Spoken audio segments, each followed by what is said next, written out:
Bildiğiniz üzere zaten 25 Ramazan'da işgalci güçleri Şeyh Cerrah Mahallesi'ndeki Kudüs'ler çıkartmaya çalıştılar. Aynı zamanda başaramadılar elhamdülillah. 28 Ramazan'da 2000 Yahudi yerleşmeci Mescid-i Aksa'ya saldırmaya çalıştı. O da olmadı. Niye? Çünkü hem Kudüs'teki Kudüs kardeşler çok güzel mücadele ettiler. Aynı zamanda Gazze'deki direniş zaten tehdit ettiler Siyonist güçlere.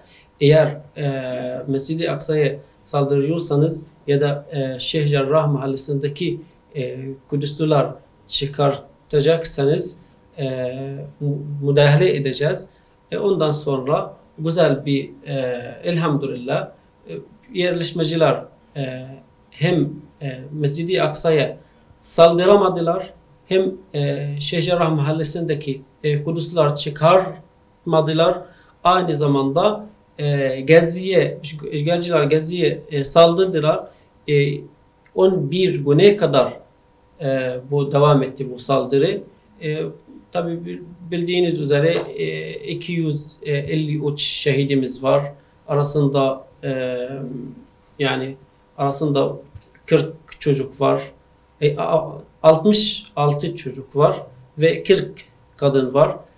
Ama aynı zamanda biz elhamdülillah güzel bir zafer kazandık. Filistin halkı olarak güzel bir zafer kazandık.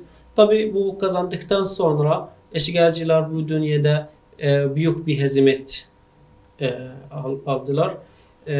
Bu hezimet karşısında bazı insanlar tutukladı, yakaladı, saldırmaya çalıştı. Mescid-i Aksa 10 kişi falan yerleşmeciler. Bu itibar için ama elhamdülillah bundan sonra büyük saldırma olmayacak. Kudüslü arkadaşlar hiç çıkarmayacaklar. Artık korkak var. Korkuyorlar. İnşallah Rabbil Alemin bu zafer kesinlikle devam edecek. Aslında ben hep diyorum bu zafer yani çok yaklaşıyor. Çok yaklaşıyor. Ama biz ne kadar çalışıyorsak zafer daha yaklaşıyor. Filistin'deki Filistinliler inşallah Rabbil Alemin bu mücadele devam edecekler. Şehitlerimiz var. Şehitlerimiz cennette Allah izniyle ama tabii ki özgür Filistin için, özgür Kudüs için biz can veriyoruz, kan veriyoruz ama en önemli olan bu hepsini kurtuluş ve özgür için bu çok önemli bir şey. Tabii maalesef bu dünyada zalim dünya hep Birleşmiş Milletler, ABD, Avrupa Birliği vesaire hep işgalci İsrail arkasında duruyor. Ama biz elhamdülillah Filistin'de mücahitler var, sağlam insanlar var, güzel direniş var. Bunlar teslim olmayacaklar. Tabii geçen haftada ateşkesi oldu. Bu da çok önemli. İşgalci İsrail yani anlaşmadan ateşkes kesti. Bir anlaşma yok. İşgalci İsrail ve direniş arasında. O yüzden hala bazı saldırılar yapıyor. Bazı Filistinliler özellikle Kudüs'te ve Batı Şeria'daki Filistinliler yakalıyorlar, tutuklanıyorlar, gözaltıyorlar.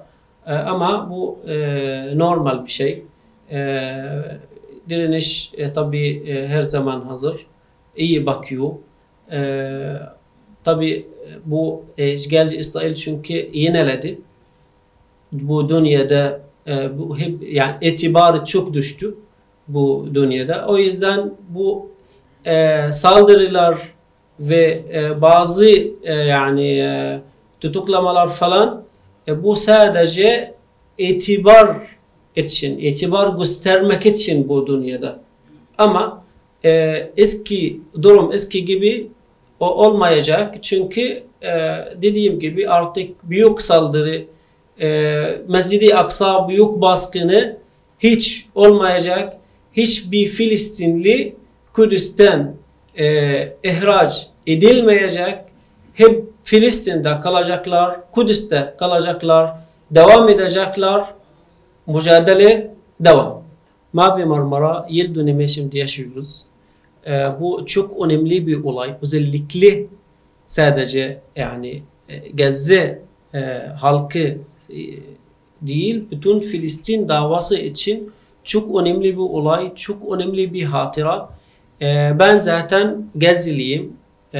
O zaman da Mavi Marmara gemisi Gazze sahili gelirken biz Gazze sahilinde bekliyorduk. Ben Gazze halkıyla bekliyorduk. Çünkü bir umut geliyor bize. Umut verdi.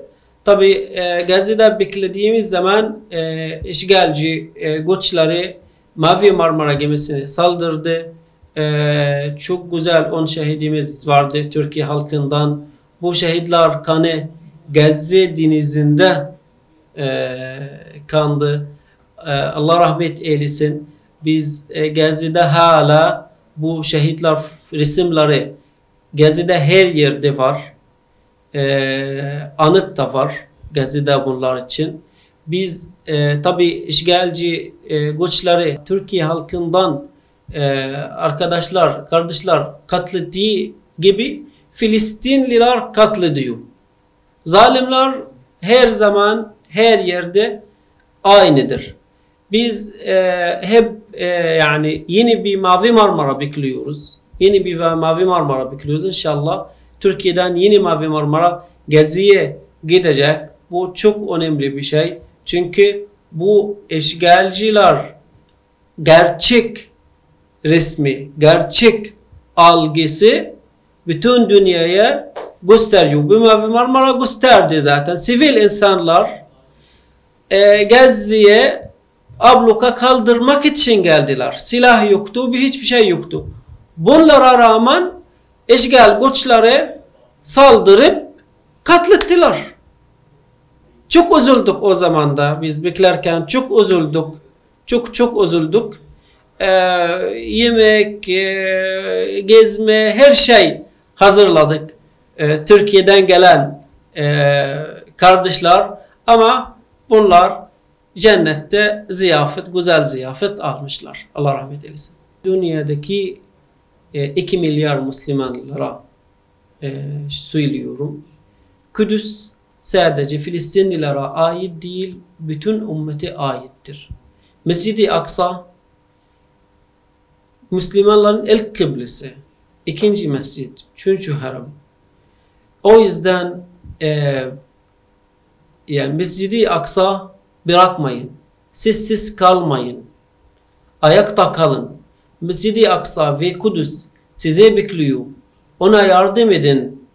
Ona destekleyin. Size çok ihtiyacı var. Kudüs'teki Kudüslüler hep size bekliyor. Sizden gurur duyuyorlar. O yüzden Mescid-i Aksa'yı Kudüs'e genelde yalnız bırakmayın. Ona arkasında, yanında olun.